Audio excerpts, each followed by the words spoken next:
विनीता कम पढ़ी लिखी थी। उसने हिंदी मीडियम से 10वीं कक्षा तक की पढ़ाई की थी। विनीता के दो बच्चे पाखी और समर है। विनीता के पति का नाम अनिकेत है। विनीता सुबह सुबह किचन में खाना बना रही थी, तभी उसे पाखी की आवाज़ सुनाई दी, जो अपने पापा से कुछ कह रही थी। मुझे कुछ नहीं पता पापा, आज आपको आना ही होगा मेरे स्कूल। हर बार आपका बहाना नहीं चलने वाला है।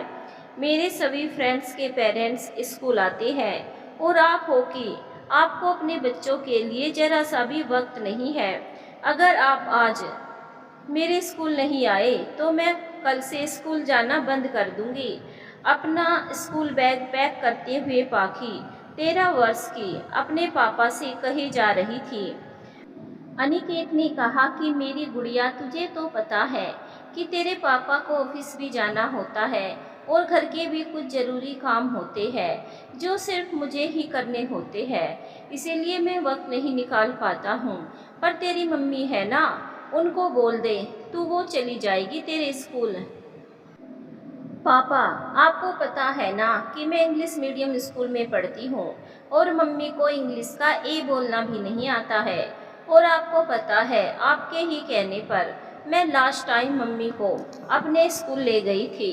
उफ, मम्मी ने जो इंसल्ट करवाई थी मेरी, उसकी भरपाई करने के लिए ही मैं अब आपको ले जाना चाहती हूँ, जिससे मेरे फ्रेंड्स भी देखें कि मेरे पापा कितने पढ़े लिखे और कैसी फर्राटेदार अंग्रेजी बोलते हैं। किचन में काम करती हुई विनीता ने सब कुछ सुन लिया था। अपने ही बच्चे और पति के मुंह से अपनी इतनी बेइज्जती सुनकर विनीता की आंखें भर आई, पर उसने तुरंत ही अपने आंसू पोंछे और नकली स्माइल के साथ दोनों के पास गई और जाकर दोनों को उनका टिफिन दिया। सुनो विनीता, तुम एक काम करना कि तुम्हारी जो सहेली यहाँ मुंबई में रहती है, क्या नाम है उसका, इशिता। हाँ इशिता, तुम आज उसे फ़ोन लगा कर कहना कि वो आज पाखी के स्कूल चली जाएगी एज ए गार्जियंस बनकर। ये क्या बात हुई पापा, आप इशिता मासी को क्यों भेज रहे हैं? आप क्यों नहीं आ रहे हैं?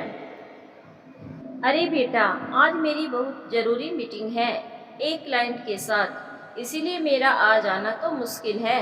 पर मैं तुमसे वादा करता हूँ कि आज के बाद जब भी तुम्हारे स्कूल में पेरेंट्स मीटिंग होगी तो मैं अपना सारा काम छोड़कर आऊँगा। बस इस बार मैनेज कर ले प्लीज़ बेटा। ठीक है पापा, पर ये लास्ट टाइम है। इसके बाद मैं आपका कोई बहाना नहीं सुनने वाली, ज़रूर। इसके बाद पाखी अपना टिफ़िन अपने बैग में रखने के लिए अपने रूम में चली गई। इशिता को क्यों बुलाना है, तुमने अभी सुना नहीं? पाखी ने बताया ना कि उसके स्कूल में पेरेंट्स मीटिंग है, तो मैं अब काम में व्यस्त हूँ। तो किसी को तो जाना ही पड़ेगा ना उसके स्कूल। अब तुम्हें तो इंग्लिश आती नहीं है, तो तुम जाकर क्या ही करोगी? इसीलिए मैंने तुम्हारी सहेली के लिए कहा है। मैंने देखा है वो बहुत अच्छी इंग्लिश बोलती हैं। पाखी के स्कूल चली जाएगी तो पाखी को भी थोड़ा अच्छा लगेगा अपनी फ्रेंड से मिलवाने में। अच्छा चलो, अब मैं ऑफिस के लिए निकल रहा हूँ, मुझे लेट हो रहा है। और पाखी को टाइम से स्कूल बस तक पहुँचा देना, और जब बस चली जाए तभी घर वापस आना। इतना कहकर अनिकेत अपने ऑफिस के लिए निकल गया और विनीता वहीं पर चुपचाप अपने पति की बातों को सुनती रही। तभी भागती हुई पाखी आई और उसने कहा कि चलो मम्मी, बस आने का समय हो गया, वरना बस निकल जाएगी। विनीता अपने दुख के बारे में सोच ही रही थी कि विनीता की जिम्मेदारियों ने उसे अपने दुख के बारे में सोचने तक का मौका नहीं दिया। वो फिर से एक नए काम में लग गई। पाखी को बस में बिठाने के बाद विनीता पैदल आते रास्ते में वो सब सोचने लगी जो कुछ भी आज सुबह नाश्ते के वक्त हुआ। उसके मन में तरह तरह के सवाल उठने लगे कि क्या माँ बाप का कम पढ़ा लिखा उनके सम्मान के आड़े आता है। क्या अगर माँ बाप कम पढ़े लिखे हो और वो इंग्लिश बोलना नहीं जानते हैं तो बच्चे उनकी इज्जत करना छोड़ देते हैं या फिर उन्हें अपने माँ बाप पर शर्म महसूस होने लगती है। पर आज जो कुछ भी उसकी बेटी पाखी ने और उसके पति अनिकेत ने उसके लिए कहा या फिर वो क्या उसके बारे में सोचते हैं, ये सुनकर विनीता के दिल को बहुत आघात पहुंचा था। विनीता के सामने इससे भी बड़ी विडंबना ये थी कि वो ये बात किससे कहे, क्योंकि जिससे कह सकती थी उन्होंने ही उसको ये दर्द दिया था। इसीलिए विनीता चुपचाप ही अपने दर्द को सह गई। तभी विनीता को अपने 19 साल के बेटे समर की आवाज़ सुनाई दी, जो कॉलेज के लिए बहुत ही जल्दी में था और बार बार अपनी माँ को ब्रेकफास्ट लाने के लिए कह रहा था। विनीता एक बार फिर अपने दुख दर्द के बारे में सोच नहीं पाई और वो इस बार अपने बेटे की ज़रूरतों को पूरा करने में लग गई।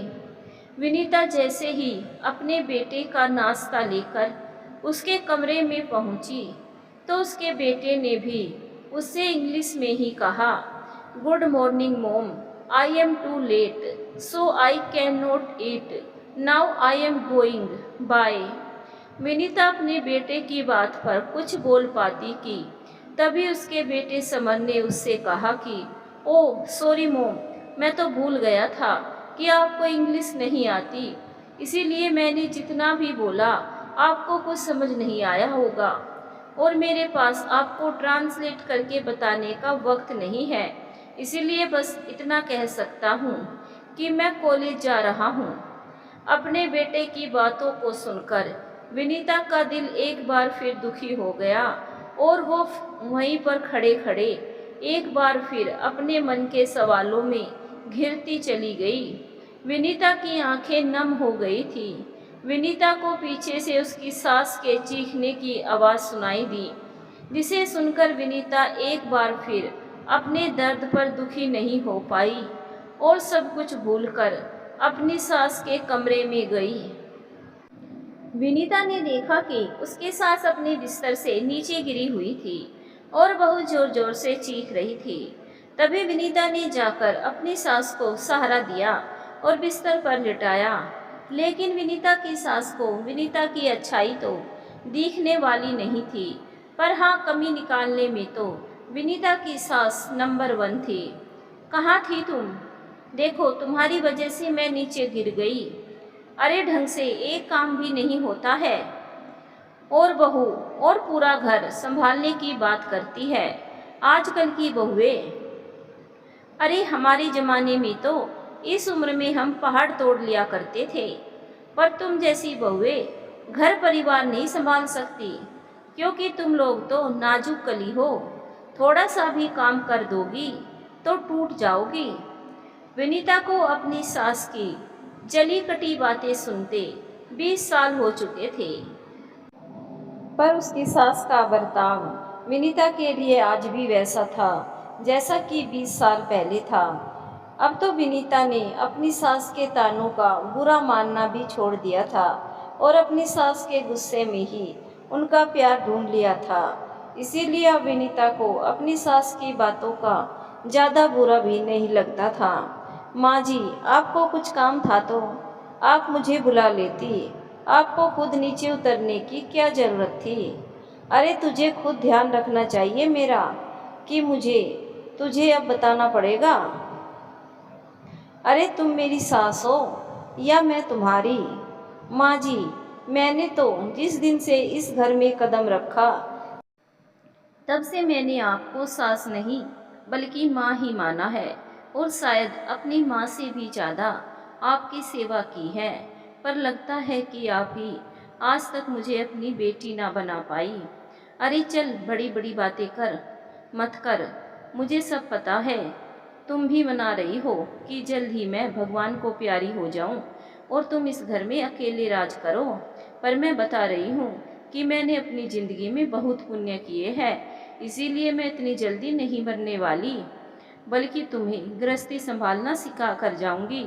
अरे एक ही बेटा तो है मेरा, और अब तो उसके पिताजी को भी गुजरे 3 साल हो गए, और उसके आगे पीछे उसका ध्यान रखने वाला कोई नहीं। और फिर अगर ऐसे में मैं भी मर गई तो मेरा बेटा अकेला पड़ जाएगा। माँ जी, आप ऐसे क्यों बोलती हैं? अरे मैं क्यों चाहूँगी कि आपको कुछ हो जाए? फिर जीवन और मृत्यु किसी के मनाने से नहीं होती, वो तो भगवान के हाथों में ही होती है। तो फिर आप मेरे बारे में ऐसा क्यों सोच रही हैं? वाह, मुझे जवाब देने के लिए तेरा कितना बड़ा मुंह खुलता है। यही मुंह तेरा अंग्रेजी बोलने के लिए क्यों नहीं खुलता है? जब मेरा बेटा तुझे अंग्रेजी में कुछ पूछता है तो? अरे मेरे बेटे की छोड़, तुम अपने बेटे को भी अंग्रेजी में जवाब नहीं दे पाती है। और वो पाखी जिसे तुम्हें अपनी सहेलियों से मिलवाने में भी शर्म आती है, क्योंकि तुम तो उसकी सहेलियों को भी वो अंग्रेजी का हाय हेलो भी नहीं बोल पाती है, और मुझे चली ज्ञान देने। विनीता अपनी सास की बातें सुनकर बहुत ही हैरान हो गई कि जिस औरत को खुद इंग्लिश बोलना नहीं आता, जो खुद इंग्लिश को अंग्रेजी कह रही है, वो मुझे इंग्लिश ना बोल पाने का ताना मार रही है। क्या लोगों को दूसरों की कमी अपनी कमी से जल्दी दिखाई देती है? क्या खुद को सही करना इतना ज़रूरी है कि आप दूसरों को गलत साबित करते चले जाओ? अपने मन के सवालों को अपने मन में ही रखते हुए विनीता वहाँ से चली गई। पर अपने साथ हो रहे इस बर्ताव को देखकर वो बहुत हैरान थी कि सिर्फ एक भाषा उसे अपनों के सामने इतना नीचे कैसे गिरा सकती है। अरे पैदा होते ही एक बच्चे को पहले माँ बोलना सिखाते हैं इंग्लिश में, इसे मदर तो नहीं सिखाते हैं। फिर आज जन्म देने वाली माँ ही कैसे अपने जन्मे बच्चों के लिए एक शर्मिंदगी का कारण बन सकती है।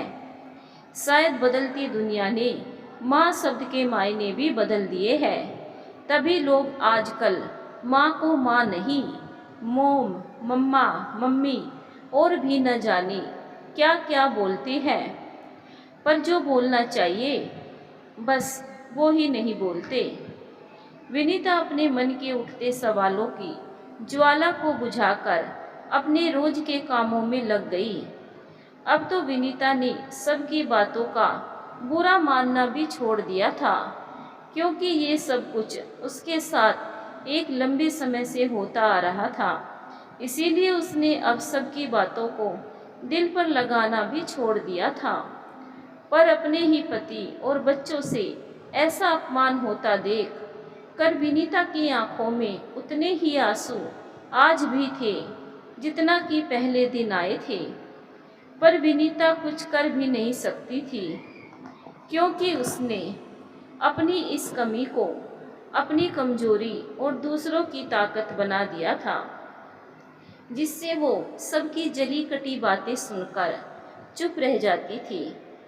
विनीता ने अपने पति अनिकेत के कहे अनुसार अपनी सहेली ईशिता को फोन कर दिया और उसे अपने घर भी बुला लिया था, और अब उसके घर भी आने का समय हो रहा था। विनीता अपने दिल की हर बात, जो वो किसी से तो क्या खुद से भी नहीं कह पाती थी, वो सब भी तो वो ईशिता से खुलकर कह देती थी। ईशिता भी हमेशा विनीता की बातों को न सिर्फ सुनती, बल्कि उसे इससे बाहर निकालने का रास्ता भी बताती थी। पर विनीता तो जैसे अपनी परिस्थिति और हालातों को बदलना ही नहीं चाहती थी। ईशिता विनीता के घर पहुंचते ही उसे जोर जोर से आवाज़ देने लगी। ईशिता को अपने सामने देखकर विनीता भी बहुत खुश हुई, और कुछ पलों के लिए ही वो अपने सारे दर्द और गम भूल गई और भागकर ईशिता के गले लग गई। बोलो विनीता, आज कैसे मुझे याद किया? कुछ खास बनाया है क्या मेरे लिए? ईशिता की बात सुनकर विनीता थोड़ी चुप सी हो गई, और उसकी थोड़ी कम पड़ गई, जिसे देखकर इशिता समझ गई कि कुछ तो हुआ है जो विनीता मुझसे छिपा रही है। इशिता बात की गहराई को समझ गई और वो तुरंत ही विनीता की सास के सामने चुप हो गई और विनीता का हाथ पकड़कर उसके साथ अंदर चली गई। कमरे में जाकर इशिता ने तुरंत विनीता से पूछा कि क्या बात है, तुम्हारे चेहरे पर इतनी सिकन क्यों है? कुछ हुआ है क्या? ऐसा कुछ भी नहीं है, वो बस आज पाखी के स्कूल में पेरेंट्स मीटिंग है, तो अनिकेत जी चाहते थे कि तू आज पाखी के स्कूल चली जा उसकी पेरेंट्स बनकर। अनिकेत जी को ऑफिस से एक पल की भी फुर्सत नहीं मिलती है, तो वो कहाँ जाएंगे मीटिंग में, इसीलिए उन्होंने तुझे कहा है। पेरेंट्स का मतलब सिर्फ पिता नहीं होता है विनीता, माँ भी होती है, और माँ का भी अपने बच्चे के पेरेंट्स मीटिंग में उतना ही हक होता है जितना कि उसके पिता का। तो मैं तेरी बात कर रही हूँ, तू क्यों नहीं जा रही है पाखी के स्कूल, जबकि तू उसकी माँ है और मैं मासी। फिर तुम्हारे होते हुए मुझे जाने की क्या ज़रूरत है? इशिता की बात सुनकर विनीता की आंखें भर आई, पर वो अपने घर की बात बताकर इशिता की नज़रों में अपने पति और बच्चों को गिराना नहीं चाहती थी। इसीलिए उसने बात बनाते हुए कहा कि अरे मैं गई थी ना पिछली बार पाखी के स्कूल, तो मैंने जाकर बहुत बड़ी गड़बड़ कर दी थी, जिसकी वजह से आज तक पाखी को सुनना पड़ता है। इशिता समझ रही थी कि विनीता अपनी हर बात जरूर हंसते हंसते कह रही है, पर उसके मन में बहुत गहरी चोट लगी है। इसीलिए इशिता विनीता से उसकी हर बात पर सवाल कर रही थी। धीरे धीरे अब विनीता को इशिता को भी जवाब देना मुश्किल हो रहा था, पर फिर भी विनीता पूरी कोशिश कर रही थी कि वो अपने आप को इशिता के सामने कमज़ोर ना पड़ने दे। इसीलिए उसने इशिता के हर सवाल का जवाब देते हुए कहा कि अरे जब मैं पाखी के स्कूल गई थी तो तब उसके स्कूल में सब पटर पटर इंग्लिश बोल रहे थे। उनकी सारी बात तो मेरे सर के ऊपर से निकल रही थी, और तू तो जानती है कि मुझे इंग्लिश बोलना कहाँ आता है, और उनको देखकर मेरा भी बड़ा मन हुआ, तो मैं भी अपनी टूटी फूटी इंग्लिश बोलने लगी, और इस चक्कर में बेचारी मेरी बेटी को सबके सामने शर्मिंदगी उठानी पड़ी कि उसकी माँ से इंग्लिश में बात करते भी नहीं आता है। विनीता अपनी बात हंसते हंसते तो कह रही थी, पर उसकी आंखों के कोरों से आंसू की लड़ी लगातार बह रही थी। पर विनीता थी कि किसी न किसी बहाने से उन्हें छिपाने की कोशिश कर रही थी। अरे तुम भी विनीता कैसी बातें कर रही है, पाखी तो कर ही रही है गलती अपनी माँ के इंग्लिश ना बोल पाने पर, लेकिन तुम खुद भी अपने आप को शर्मिंदा कर रही है ये सब बोलकर। अरे ऐसा जरूरी नहीं कि जिनके बच्चे इंग्लिश बोलना जानते हो उनके माँ बाप को भी इंग्लिश आती हो। जब इशिता ने इतना सब कह दिया तो विनीता भी अपने आप को रोक नहीं पाई, और विनीता ने इशिता के आगे अपनी सारी बातें बता दी।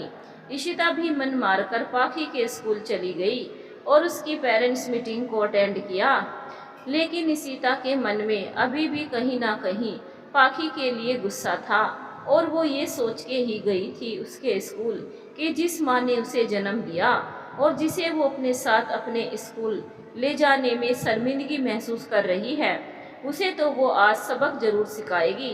पेरेंट्स मीटिंग खत्म हो चुकी थी और टीचर्स सभी बच्चों के पेरेंट्स से मिलकर बच्चों की पढ़ाई से रिलेटेड कुछ बातें भी कर रहे थे। थोड़ी ही देर में पाखी का भी नंबर आया। पाखी अपने साथ इशिता को लेकर अपने टीचर्स के पास गई। टीचर्स ने पाखी की पढ़ाई को लेकर इशिता से उसकी तारीफ भी की और कहा कि आप इसका बहुत अच्छे से ध्यान रखती है। क्योंकि ये पढ़ाई के साथ साथ फिजिकल भी स्ट्रॉन्ग है, जिससे ये कभी भी अपनी क्लास मिस नहीं करती और खेल कूद में भी बराबर का पार्टिसिपेट करती हैं। अब पाकि का स्कूल था तो इंग्लिश मीडियम, इसीलिए टीचर्स भी इंग्लिश में ही बात कर रहे थे।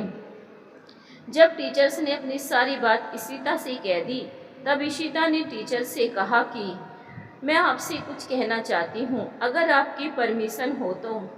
हाँ ज़रूर, आपको जो भी कहना है खुलकर कहिए। आपके स्कूल में हिंदी विषय तो होगा ना?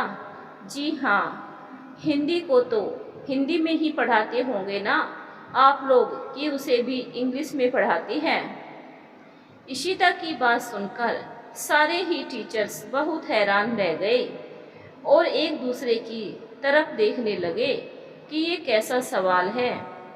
अरे आप सच में इतने हैरान मत होइए, मैं आपको डिटेल में बताती हूँ कि मैं ऐसा आखिर पूछ क्यों रही हूँ।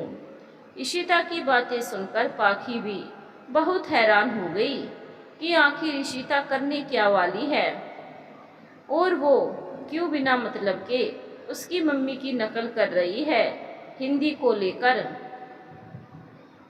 पाखी ने इशिता को इशारे से मना करने की बहुत कोशिश की, वो ये सब तमाशा ना करे, पर इशिता ने भी अब ठान लिया था कि वो पाखी को सबक सिखा कर ही रहेगी।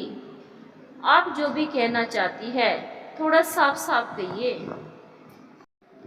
सबसे पहले तो मैं आप सबको ये बता दूं कि मैं इसकी माँ नहीं बल्कि मासी हूँ, और इसकी खुद की माँ होने के बाद भी इस लड़की ने मुझे अपनी मासी को यहाँ अपने स्कूल में अपनी पेरेंट्स मीटिंग को अटेंड करने के लिए बुलाया है।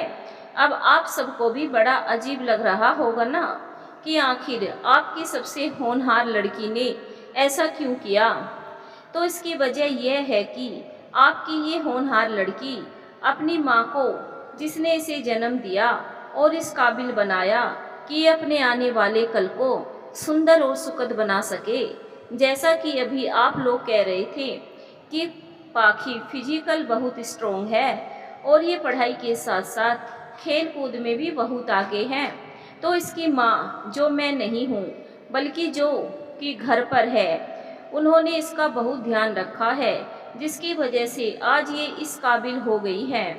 तो इस लड़की ने अपनी माँ को ये कहकर यहाँ आने नहीं दिया कि अगर इसकी माँ यहाँ आ गई तो इसे अपनी सारी फ्रेंड्स और टीचर्स के सामने शर्मिंदगी उठानी पड़ेगी। और ऐसा इसलिए क्योंकि इसकी माँ को इंग्लिश नहीं आती, और जैसा कि ये hi fi English medium school है और यहाँ पर जैसा कि सभी टीचर्स और बच्चे इंग्लिश में ही बात करते हैं, तो अगर ऐसे में इस लड़की की माँ ने हिंदी में बात कर ली तो इसकी तो नाक ही कट जाएगी सबके सामने। इस वजह से इसने अपनी माँ को घर पर छोड़कर मुझे यहाँ बुलवाया है, जिससे मैं यहाँ आप लोगों से इंग्लिश में बात कर सकूँ, ना कि हिंदी में। और ऐसा करके इस लड़की की, अरे नहीं नहीं, स्कूल की सबसे होनहार लड़की की नाक कटने से बच जाएगी। इशिता के इतना कहते ही सारी टीचर्स बड़े ही आश्चर्य से पाखी की तरफ देखने लगे। अब पाखी को और भी ज़्यादा गुस्सा और शर्म महसूस हो रही थी। तभी एक टीचर ने कहा कि पाखी, ये सब क्या है, और मुझे तो यकीन ही नहीं हो रहा है जो कुछ भी मैं तुम्हारे बारे में तुम्हारी ही फैमिली मेंबर के मुंह से सुन रहा हूँ। अरे तुम तो एक होशियार लड़की हो, फिर इतनी घटिया सोच, वो भी अपनी माँ को लेकर। I am very disappointed. फिर टीचर ने इशिता से कहा कि हमें माफ़ करिएगा, हमें इसके बारे में कोई जानकारी नहीं थी, पर हमारे स्कूल में ऐसा कोई नियम नहीं है कि यहाँ पर सिर्फ इंग्लिश ही बोली जाए। हाँ, क्लास के वक्त सभी टीचर्स और स्टूडेंट्स को ये रूल है, पर उनके पेरेंट्स को ऐसा कोई भी रूल फॉलो करने की ज़रूरत नहीं है। वो अपनी सुविधा के अनुसार हिंदी या इंग्लिश किसी भी भाषा में बात कर सकते हैं, और हम पूरी तरह से उन्हें कोऑपरेट भी करते हैं। और जो कुछ भी पाखी ने अपनी माँ के साथ किया है उसे सुनकर बहुत बुरा लगा है हमें, इसीलिए हम सभी की तरफ से आज से पाखी के लिए सख्त आदेश है कि वो अब अपनी हर पेरेंट्स मीटिंग में अपनी माँ को ही लेकर स्कूल आए। टीचर्स के इतना बोलते ही पाखी का चेहरा और आंखें गुस्से से लाल हो गई और वो सिर्फ यस सर कहकर वहाँ से चली गई। टीचर्स की बात सुनकर इशिता को भी अब तसल्ली हुई कि उसने कहीं ना कहीं अपनी सहेली विनीता को आज सम्मान और न्याय दिलाया है। पाखी के जाने के बाद इशिता भी पाखी के पीछे पीछे गई। क्लास के बाहर आते ही इशिता ने पाखी से पूछा कि तुम वहाँ से ऐसे क्यों चली आई। तभी पाखी ने गुस्से में चिल्लाते हुए इशिता से कहा कि मुझे पता है आपको ये सब मम्मी ने सिखाया है ना, उन्होंने ही आपके कान भरे हैं ना, ये हिंदी का प्रवचन उन्हीं से सीख कर आई है ना आप, बोलिए। इशिता को अब पाखी की बात पर बहुत गुस्सा आ रहा था कि टीचर्स की बात सुनकर भी पाखी की आंखों से ये इंग्लिश का भूत नहीं उतरा। उल्टा वो अपनी माँ को ही इन सब का दोषी मान रही थी। इशिता ने कहा कि तुम पागल हो गई हो क्या? तुम जिसके बारे में ऐसी बातें कर रही हो वो तुम्हारी दुश्मन नहीं बल्कि तुम्हारी सगी माँ है। और कोई भी औलाद अपनी माँ के बारे में ऐसा कैसे बोल सकता है? अरे तुमने सुना नहीं तुम्हारे टीचर ने क्या कहा अभी कि बच्चे के माँ बाप किस भाषा में बात करते हैं इससे उन्हें कोई फर्क नहीं पड़ता है। मुझे पड़ता है क्योंकि मेरी माँ को इंग्लिश बोलना नहीं आती है और मुझे आती है। अरे आज के ज़माने में कौन हिंदी में बात करता है? आप बताओ, क्या आप जहाँ जॉब करती है वहाँ क्या सब हिंदी में काम होता है? या वहाँ पर जो भी आप कंप्यूटर पर बैठकर काम करती है, चाहे वो मेल हो या फिर कोई भी ज़रूरी डॉक्यूमेंट्स, वो सब क्या हिंदी में लिख कर आती है? क्या आप अपने फ्रेंड्स को हिंदी में सुप्रभात या शुभ रात्रि लिखकर भेजती है? और आप जब गुस्सा होती है तो सबसे पहले जो शब्द निकलते हैं आपके मुंह से वो क्या इंग्लिश के नहीं होते हैं? पाखी के सवाल सुनकर इशिता चुप हो गई क्योंकि उसके पास पाखी के सवाल का कोई जवाब नहीं था। मैं आपको बताती हूँ कि इन सभी सवालों का जवाब है सिर्फ इंग्लिश। अरे इंग्लिश को मैंने इम्पोर्टेंट नहीं दी है बल्कि इस समाज ने दी है, खुद इस देश ने दी है।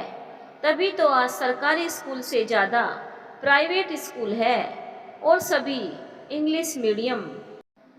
अरे जब खुद इस देश के लोग इंग्लिश के पीछे भाग रहे हैं तो हम भी इसी देश में रहते हैं, तो फिर हम कैसे इन सब से दूर रह सकते हैं? आप मानो या ना मानो, आज भी लोग भले ही हिंदी में बात करते हो पर अगर उन्हें भी इंग्लिश बोलते बने तो भी पहला शब्द किसी को देखकर हाय या हेलो ही करेंगे, नमस्कार या प्रणाम नहीं। इसीलिए अब आप मम्मी की तरह भाषण देना बंद करिए और यहाँ से चली जाइए। मेरा मूड बहुत ख़राब है, मैं कुछ देर अकेले रहना चाहती हूँ। पाखी की बात सुनकर इशिता को भी लगा कि शायद पाखी ठीक ही कह रही है कि हमने ही आज इंग्लिश को इतना महत्व दे दिया है कि वो हमारी जुबान में ही नहीं बल्कि हमारी कमाई का साधन बन चुकी है। जो कुछ भी स्कूल में हुआ उसके बाद इशिता विनीता के घर नहीं जाना चाहती थी, इसीलिए वो वहाँ से सीधा अपने घर चली गई और विनीता को फ़ोन पर ही सारी बात बता दी, जिसे सुनकर विनीता बहुत घबरा गई कि ये बात जब अनिकेत जी को पता चलेगी तब न जाने कौन सा तूफान आएगा इस घर में। स्कूल से आने के बाद पाखी अपना मुंह फुलाकर अपने कमरे में ही बैठी थी। रात के डिनर का वक्त हो चला था और अनिकेत डाइनिंग टेबल पर बैठकर सबके साथ खाने का इंतजार कर रहा था। बहुत देर होने के बाद जब पाखी खाने के लिए अपने कमरे से नहीं आई, तब अनिकेत ने विनीता से पाखी के बारे में पूछा और विनीता के हाथ पैर डर के कारण कांपने लगे। विनीता ने बहुत ही धीमे स्वर में कहा कि वो अपने कमरे में है। अनिकेत ने तुरंत ही बहुत अकड़ से कहा कि तुमने उसे खाने के लिए नहीं बुलाया। विनीता जैसे ही कुछ कहती कि बीच में उसकी सास बोल पड़ी कि अरे वो तो इससे बात भी नहीं कर रही है और स्कूल से ही मुंह बिगाड़ कर आई है और तब से अभी तक अपने कमरे में ही बैठी है। मुझे तो लगता है कि स्कूल में ही कुछ हुआ है। मैं अभी जाकर उससे बात करता हूँ। अनिकेत जैसे ही पाखी के कमरे में गया तो पाखी ने स्कूल की बात को मिर्च मसाला लगाकर बताया और सारा इल्जाम अपनी माँ के ऊपर डाल दिया। बस फिर अनिकेत ने जैसे ही विनीता का नाम सुना, उसका पारा चढ़ गया और वो पाखी को अपने साथ लेकर बाहर डाइनिंग टेबल पर आया और उसने जोर से विनीता से पूछा कि तुमने ऐसा क्यों किया मेरी बेटी के साथ? अरे तुम माँ हो उसकी या फिर दुश्मन? कोई माँ भला अपनी बेटी के साथ ऐसे कैसे कर सकता है? अनिकेत की बात सुनकर विनीता तो बहुत ही ज़्यादा घबरा गई थी, पर विनीता की सास और बेटा समर दोनों ही अनिकेत के गुस्से को देखकर हैरान हो गए कि आखिर बात क्या हुई है। तभी विनीता की सास ने अपने बेटे से कहा कि अरे हमें भी तो बता कि आखिर तेरी बीवी ने क्या किया है। अरे माँ, मुझे तो लगा था कि ये अपनी सहेली को इसीलिए बुला रही है कि इसकी बेटी की नाक स्कूल में बनी रहे, पर नहीं, इसने अपनी बहन को ना जाने क्या पट्टी पढ़ा दी और उसने जाकर पाखी के स्कूल में पता नहीं क्या उल्टा सीधा बोल दिया, जिससे इसके टीचर्स ने पाखी को बहुत कुछ सुनाया। अरे पता नहीं ये कैसी माँ है जो अपनी ही बच्चों का बुरा करने में लगी रहती है। विनीता ने तभी डरते डरते सच कहने की कोशिश की। तभी विनीता की सास ने उसे डांटते हुए चुप करा दिया और तुरंत कहा कि अरे मैंने तो तेरे पिता को कितना समझाया था कि इस कम पढ़ी लिखी लड़की से मेरे पढ़े लिखे बेटे की शादी मत करो, पर नहीं, तेरे पिता ने मेरी एक न सुनी और देख इस कम पढ़ी लिखी लड़की को लाकर हम दोनों के सिर पर पटक दिया। अरे जब इसकी सहेली आई तभी ये उदास सा चेहरा लेकर बैठी हुई थी और इसके आते ही उसे अपने साथ कमरे में ले गई और न जाने कौन सी पट्टी पढ़ा दी। मैंने तो इसके कमरे के बाहर कान लगाकर सुनने की भी बहुत कोशिश की, पर दोनों इतने धीरे बात कर रही थी तो मुझे कुछ सुना ही नहीं दिया। तभी समर अपनी दादी का मजाक उड़ाते हुए कहा कि अरे नहीं दादी, मासी तो ठीक ही बात कर रही थी, वो आपके कान में थोड़ा ऊंचा सुनाई देता है ना, इसीलिए आपको सुनाई नहीं दिया होगा। समर की बात सुनकर दादी ने उसे डांटते हुए कहा, तो चुप रह, जब बड़े बात कर रहे हो तो बीच में ऐसे नहीं टोकते।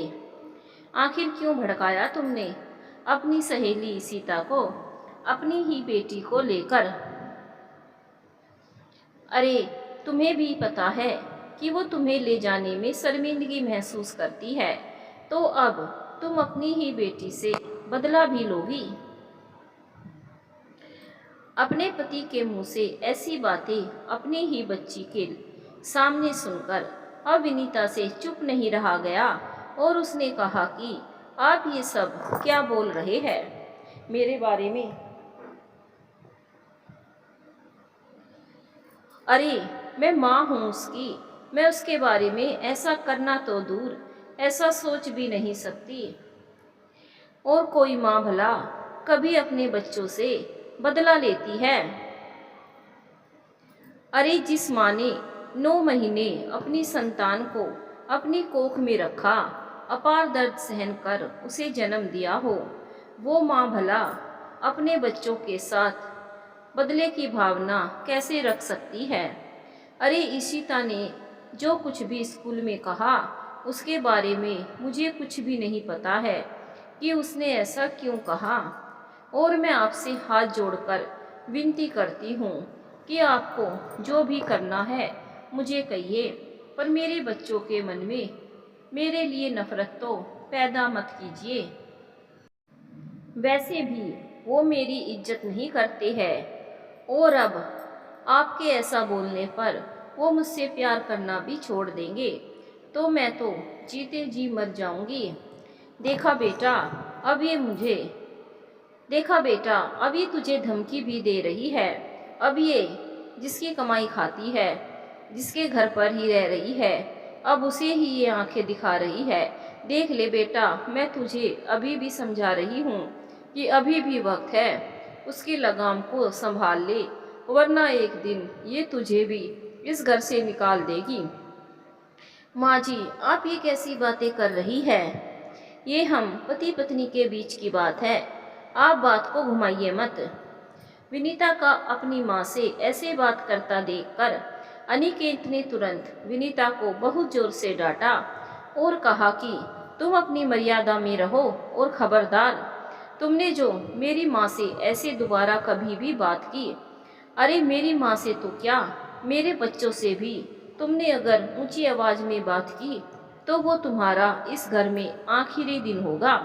उसी दिन तुम अपना सामान बांधना और यहाँ से चली जाना। अच्छा, और ये महारानी जाएगी कहाँ? एक बार जब लड़ाई करके अपने पिता के घर गई थी तो इसके पिता ने इसके मुंह पर दरवाजा बंद कर दिया था, ये कहकर कि अपने मायके अगर तुम अपने माँ बाप से मिलने आई हो तो तुम्हारा स्वागत है, पर अगर तुमने अपने पति का घर को छोड़कर अपने माँ बाप के घर बसने आई हो तो तुम मर जाना, पर लौटकर यहाँ मत आना। तो फिर ये किस मुंह से दोबारा अपने पिता के घर जाएगी? और फिर कम पढ़ी लिखी भी तो है ये, तेरी तरह कहाँ इसे अंग्रेजी में पटर पटर बात करना आता है कि किसी प्राइवेट कंपनी में जाकर ये नौकरी भी कर ले, और सरकारी के लिए तो अब इसकी उम्र रही नहीं।